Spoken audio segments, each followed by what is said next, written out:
Samajwadi party ने 2027 में होने वाले विधानसभा चुनावों के लिए टिकट का फॉर्मूला बदल दिया है। इस बार पारंपरिक नहीं बल्कि नए फॉर्मूले के आधार पर समाजवादी पार्टी टिकट का वितरण करने जा रही है। टिकट का ये नया फॉर्मूला क्या है, किस आधार पर इस बार उम्मीदवारों को समाजवादी पार्टी की ओर से टिकट दिया जाएगा और समाजवादी पार्टी ने इसके लिए कौन कौन से मापदंड तैयार किए हैं, ये सब आपको इस वीडियो में बताएंगे। अंत तक बने रहिएगा। नमस्कार, मेरा नाम शिवम द्विवेदी और आप देख रहे हैं IBC 24 UP UK. Uttar Pradesh में होने वाले 2027 के विधानसभा चुनावों के लिए पार्टियों ने अभी से कमर कसना शुरू कर दिया है। समाजवादी पार्टी ने अभी से चुनाव में टिकट बंटवारे के फॉर्मूले पर भी काम करना शुरू कर दिया है। समाजवादी पार्टी के मुखिया अखिलेश यादव लगातार मीटिंग्स कर रहे हैं, अलग अलग क्षेत्रों से आने वाले कार्यकर्ताओं से मिल रहे हैं और उन कार्यकर्ताओं के क्षेत्र में जो दावेदार हैं उनके बारे में फीडबैक भी सपा मुखिया अखिलेश यादव ले रहे हैं अभी से। उसकी वजह यह है कि 2024 में जो लोकसभा चुनाव हुए और उनमें जो परिणाम आए, समाजवादी पार्टी को 37 सीटें मिली। उत्तर प्रदेश में सबसे बड़ी पार्टी बनकर उभरी थी। अब अखिलेश यादव उसे बरकरार रखना चाहते हैं, उस नतीजे को बरकरार रखना चाहते हैं और इसीलिए अभी से 2027 में चुनाव की तैयारियों पर जुट गए हैं। अब इसके लिए टिकट बंटवारे के लिए दो आधार अभी से बना दिए गए हैं। पहला ये कि ज़मीन पर उस उम्मीदवार की पकड़ कितनी है, ज़मीन पर उसका क्या छवि है, और दूसरा है कि जातिगत आधार पर यानी जातीय समीकरण पर उम्मीदवार फिट बैठ रहा है या नहीं। और इन्हीं दो आधार पर अभी समाजवादी पार्टी आगे बढ़ रही है। समाजवादी पार्टी के मुखिया अखिलेश यादव इस बार नई रणनीति के साथ काम कर रहे हैं और अब इस बार टिकट के दावेदारों के बारे में ये पता लगाया जा रहा है कि उनकी ज़मीन पर पकड़ कितनी है, उनका जनाधार कैसा है, और दूसरा पैमाना ये रहेगा कि क्या वो संबंधित व्यक्ति या दावेदार पार्टी की जातीय समीकरण में फिट बैठ रहा है या नहीं। यानी जिस सीट पर जिस जाति की संख्या ज़्यादा होगी वहाँ पर उस जाति के उम्मीदवार को वरीयता दी जाएगी, लेकिन उसमें भी शर्त यह है कि उसकी वहाँ पर ज़मीनी पकड़ होनी चाहिए, वो कार्यकर्ता वो उम्मीदवार ज़मीन से जुड़ा हुआ होना चाहिए। इसके लिए बाकायदा अभी से अलग अलग विधानसभा क्षेत्रों से आने वाले कार्यकर्ताओं के साथ मीटिंग रखी जा रही है।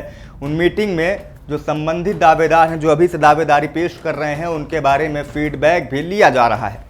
आपको बता दें कि 2024 में जो लोकसभा चुनाव हुए थे उनमें समाजवादी पार्टी को बहुत अच्छे नतीजे मिले थे, जिसे अब पार्टी के मुखिया अखिलेश यादव बरकरार रखना चाहते हैं और इसीलिए अभी से वो कोई कोर कसर नहीं छोड़ना चाह रहे हैं ताकि आगामी विधानसभा चुनाव 2027 में पार्टी एक मजबूत लड़ाई लड़ सके।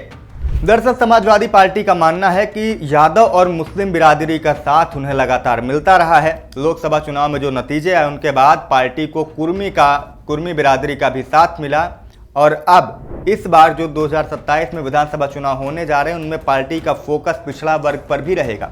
पिछले वर्ग से आने वाले दावेदारों पर भी पार्टी जो है वो खास दांव लगा सकती है। इसके साथ ही ब्राह्मण वर्ग पर भी समाजवादी पार्टी की नज़र है। ब्राह्मण वोट बैंक को साधने की भी समाजवादी पार्टी पूरी कोशिश कर रही है। समाजवादी पार्टी का मानना है कि जो ब्राह्मण वर्ग के जो लोग वर्तमान भाजपा सरकार से नाराज चल रहे हैं उनके वोट को समाजवादी पार्टी में शिफ्ट किया जाए। इसका आप उदाहरण तौर पर आपको समझाऊं, तभी आपने हाल ही में सपा प्रमुख अखिलेश यादव के चाचा जो हैं शिवपाल यादव, उनका एक बयान सुना होगा जिसमें उन्होंने ब्राह्मणों को कहा था कि आप समाजवादी पार्टी में आइए, आपको यहाँ पर भरपूर सम्मान मिलेगा। अब आप इस बयान से समाजवादी पार्टी के ब्राह्मण वोट बैंक को साधने की रणनीति का अंदाज़ा लगा सकते हैं। इसके साथ ही जो दूसरी पार्टी से आने वाले मजबूत दावेदार होंगे, समाजवादी पार्टी उन पर भी दांव लगाने की तैयारी में है। इसका भी आपको उदाहरण दे देता हूं, वो भी हालिया बृजभूषण शरण सिंह के जन्मदिन के अवसर पर उनके यहाँ एक 9 दिवसीय राष्ट्रकथा का आयोजन किया गया था। उस राष्ट्रकथा के समापन के समय उन्होंने अखिलेश यादव की भूरी भूरी प्रशंसा की थी। इसे अब इसी बात से जोड़कर देखा जा रहा है कि उन्होंने समाजवादी पार्टी में भी अपने लिए रास्ते खोलने की कोशिश की है। भले ही उन्होंने सांसदी लड़ने का ऐलान किया है, लेकिन क्षत्रिय वोट बैंक पर उनकी मजबूत पकड़ है। भाजपा से आते हैं, भाजपा से अभी उनके बेटे सांसद, इससे पहले वो खुद भारतीय जनता पार्टी सांसद थे, लेकिन एक बार वो समाजवादी पार्टी से भी चुनाव लड़ चुके हैं, जीत चुके हैं। ऐसे में उनका अखिलेश यादव का भूरी भूरी प्रशंसा करना, इस बात से इनकार नहीं किया जा सकता कि वो समाजवादी पार्टी में अपने रास्ते खुले रखना चाहते हैं। तो बृजभूषण शरण सिंह को लेकर भी जो संभावनाएं जताई जा रही हैं उनसे भी इनकार नहीं किया जा सकता। तो कुल मिलाकर जो समाजवादी पार्टी ने इस बार टिकट वितरण का फॉर्मूला तय किया गया, उसमें 3 चीज़ें बहुत महत्वपूर्ण समझ आ रही हैं।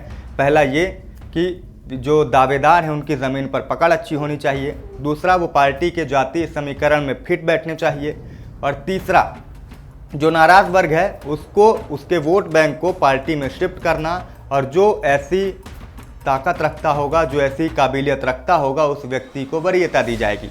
इसके अलावा टिकट वितरण में उन मजबूत दावेदारों को भी वरीयता दी जाएगी जो दूसरे दलों से आएंगे लेकिन ज़मीन पर उनकी पकड़ अच्छी है, उनका वोट बैंक अच्छा खासा है।